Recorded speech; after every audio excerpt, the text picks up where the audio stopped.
Good morning, सुप्रभात, केम छो, सलाम। उम्मीद है आप सब लोग बेहतर होंगे, अपना ध्यान रख रहे होंगे। तो आज फिर हम किसी अच्छी बुक से कुछ अच्छे से पैराग्राफ को लेंगे और जनरली जो बुक्स में सीरीज में इस्तेमाल कर रहा हूँ वो सब इंटरनेशनल बेस्ट सेलर्स हैं।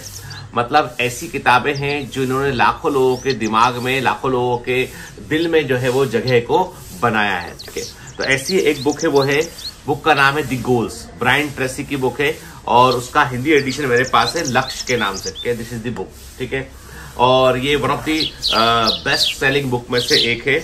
ब्रायन ट्रेसी काफी फेमस ऑथर है। इनकी जो बुक सबसे अधिक पॉपुलर हुई थी, बुक का नाम था how to get everything you want easier than ever thought possible. ये इनकी वो बुक थी जो सबसे अधिक पॉपुलर हुई थी। उसके बाद इन्होंने कई किताबें लिखी जो बड़ी अच्छी थी, उनमें से एक है द गोल्स, लक्ष्य। अब इस बुक के चैप्टर नंबर 7 जो है उसका टाइटल है अपने विश्वासों का विश्लेषण करें। अपने विश्वासों का विश्लेषण करें। लिखते हैं इसमें, विश्वास का नियम शायद सबसे महत्वपूर्ण मानसिक नियम है। यह नियम कहता है कि आप जिस चीज पर दृढ़ता से विश्वास करते हैं वह आपकी वास्तविकता बन जाती है। आप देखी हुई चीजों पर विश्वास नहीं करते, दरअसल आप अपने विश्वास के अनुरूप ही देखते हैं। देखिए कितनी बड़ी बात कही उन्होंने। आप देखी हुई चीजों पर विश्वास नहीं करते, दरअसल आप अपने विश्वास के अनुरूप ही देखते हैं। आप दुनिया को अपने विश्वासों, नजरियों, पूर्वाग्रहों और पहले से तय धारणाओं के चश्मे से देखते हैं। आप वो नहीं हैं जो आप सोचते हैं। आप वो नहीं हैं जो आप सोचते हैं कि आप हैं। सच तो यह है कि आप वही हैं जो आप सोचते हैं। प्रोवर्ब 23:7 में कहा गया है कि जैसा इंसान अपने दिल में सोचता है वैसा ही वह होता है। इसका मतलब यह है कि आप बाहर हमेशा वही काम करते हैं जो अपने बारे में आपके सबसे भीतरी विश्वासों पर आधारित होते हैं। मैथ्यू 9:29 में ईसा मसीह कहते हैं, तुम्हारी आस्था के अनुरूप ही तुम्हें दिया जाएगा। तुम्हारी आस्था के अनुरूप ही तुम्हें दिया जाएगा। इसका मतलब यह है कि आपके प्रबल विश्वास हकीकत में बदल जाएंगे। उन्हीं से तय होगा कि आपके साथ क्या होता है। हार्वर्ड के डॉक्टर विलियम जेम्स ने 1905 में कहा था, विश्वास वास्तविक तथ्य का निर्माण करता है। विश्वास वास्तविक तथ्य का निर्माण करता है। उन्होंने आगे कहा था, मेरी पीढ़ी की सबसे क्रांतिकारी खोज यह थी कि इंसान अपने अंदरूनी नजरिए को बदलकर अपनी जिंदगी के बाहरी पहलुओं को बदल सकता है। जिंदगी में सारा सुधार अपने और अपनी संभावनाओं के बारे में विश्वास बदलने से होता है। निजी विकास के लिए आपको यह विश्वास बदलना होगा कि आप क्या कर सकते हैं और आपके लिए क्या संभव है। क्या आप अपनी आमदनी दुगनी करना चाहेंगे? जाहिर है चाहेंगे। बुनियादी सवाल है, क्या आप इसे संभव मानते हैं? क्या आप आमदनी तिगनी करना चाहेंगे? क्या आप इसे संभव मानते हैं?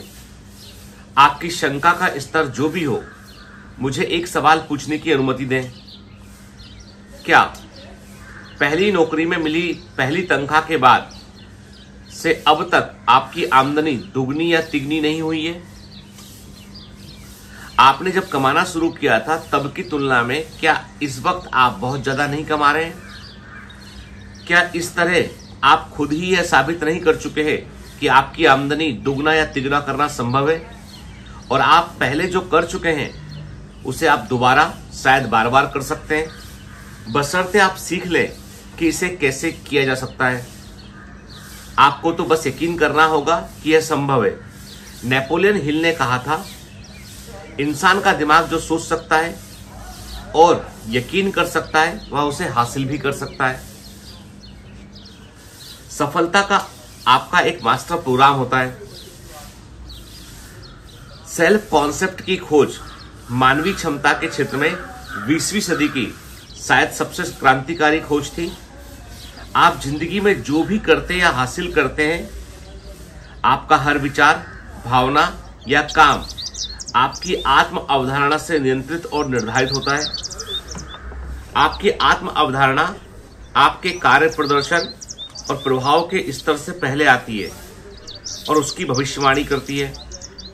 आपकी आत्म अवधारणा आपके मानसिक कंप्यूटर का मास्टर प्रोग्राम है। यह बुनियादी ऑपरेटिंग सिस्टम है।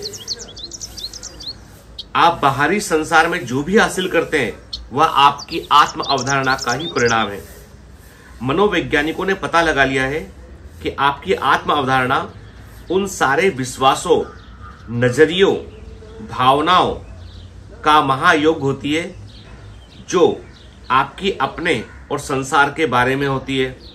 इस वजह से आप हमेशा अपनी आत्म अवधारणा के अनुरूप ही काम करते हैं, चाहे वो सकारात्मक हो या नकारात्मक। देखिए, अब इस पैराग्राफ में यह बताया गया है कि आपको सबसे पहले जो आप करना चाहते हैं उस पर आपको यकीन करना होगा। आपको अपने ऊपर यकीन करना होगा कि आप उसे कर सकते हैं, क्योंकि सिंपल सी बात यह है कि सबसे पहले आपको अपने ऊपर ही यकीन करना पड़ेगा, तभी दुनिया आपके ऊपर यकीन करेगी।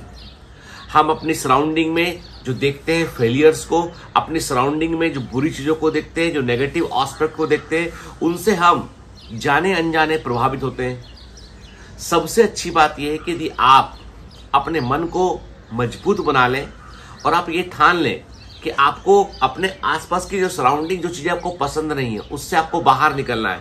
आपको अपनी स्केप वेलोसिटी बढ़ानी है। आपको उनसे बाहर निकलना है, उन मजबूरियों से, उन परिस्थितियों से जिनको आप पसंद नहीं करते हैं, उनसे बाहर निकलना है। तो आपको कोशिश करनी होगी।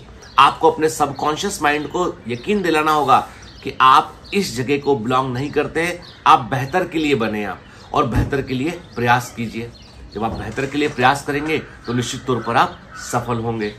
तो ऐसी अच्छी किताबें पढ़ने से हमें बहुत सारा एक इंसाइट मिलता है। देखो, यदि एक ही बात कि आप अपने आप पर भरोसा रखिए, आप कर सकते हैं, आपको यकीन करना होगा, आपको जो है वो सब चीजें जो आप हासिल करना चाहते हैं वो आप हासिल कर सकते हैं। यदि ये बातें कई सारी किताबों में लिखी हैं और कई सारे इंटरनेशनल ऑथर ने इनको लिखा हुआ है, और ये बातें कोई अभी आजकल की बातें नहीं है, ये 19th सेंचुरी 20th सेंचुरी से चली आ रही बातें हैं। तो क्यों ना हम इनको इम्प्लीमेंट करके देखें। यदि हमारी पिछले 18-20 साल जितना भी आपका एज है, ठीक है, उस एज में यदि आपने देखा कि कोई बहुत बड़ा परिवर्तन नहीं हुआ है, तो क्यों ना हम परिवर्तन के लिए कुछ दिनों तक इसको प्रैक्टिस करके देखें। हम क्यों ना अपने आप को हम जो है वो 91 डेज दें हम जिंदगी को बदलने के लिए। चाहे पढ़ने की बात करें, चाहे किसी टारगेट की बात करें, 91 दिन हम जो है वो सोच लें कि हम एक नया इंसान बनकर दुनिया के सामने पेश आना है। क्या भरोसा, जिस हीरो को तराशा नहीं गया था वो तराशने के बाद वो चमक जाए। क्या भरोसा आप ही वो हीरा हो। पर हीरे को और सोने को भी कष्ट का सामना करना पड़ता है चमकने के लिए, कीमती बनने के लिए, और उससे कभी डरिएगा मत। Have a great day, all the best, bye bye.